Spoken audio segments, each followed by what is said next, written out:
আমরা মানব জাতি, আমাদের মধ্যে কতই না ব্যবধান। ধনী গরিব, ভালো লাগা মন্দ লাগা, হিংসা করা, মানুষের সুখ দেখতে না পারা।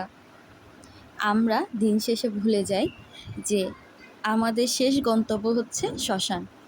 বড়লোকরাও মৃত্যুর পরে এই শ্মশানে আসে, গরিবরাও মৃত্যুর পরে এই শ্মশানে আসে।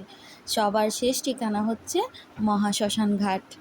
জীবনে একবার হলো এই স্থানে আসা দরকার। এখানে আসলে বড়লোক ধনী গরিব বিভেদ ভুলে মনটা স্থির হয়ে যায়। সামান্য হলো চিন্তাবোধ আসে যে আসলে আমরা কি করছি। আমরা কিন্তু মৃত্যুর পরে অনেক টাকা পয়সা সাথে নিয়ে যাব না, বা সুন্দর চেহারা, বা মানুষকে যে হিংসা করার যে মনোভাব সেটাও কিন্তু নিয়ে যাব না। আমরা যেটা নিয়ে যাব সেটা হচ্ছে আমাদের কর্মফল। তাই সবসময় ভালো কর্ম করা উচিত। খারাপ কর্ম করলে সেটার পাপের শাস্তি কিন্তু এই জীবনে পেয়ে যেতে হবে।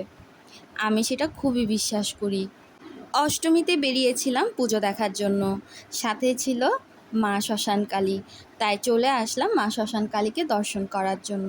আমি সবসময় মন্দিরে যেতে পছন্দ করি, তবে দুর্গাপূজাতে যখন আমি বের হই তখন কোনো না কোনো শ্মশান মন্দির আমি দর্শন করি। কারণ দুর্গাপূজায় বিভিন্ন জায়গায় যাওয়া হয় যেখান থেকে শ্মশান মন্দিরগুলো খুব কাছে হয়। এই মন্দিরে আসার সময় ধূপশালা মোমবাতি নিয়ে আসি।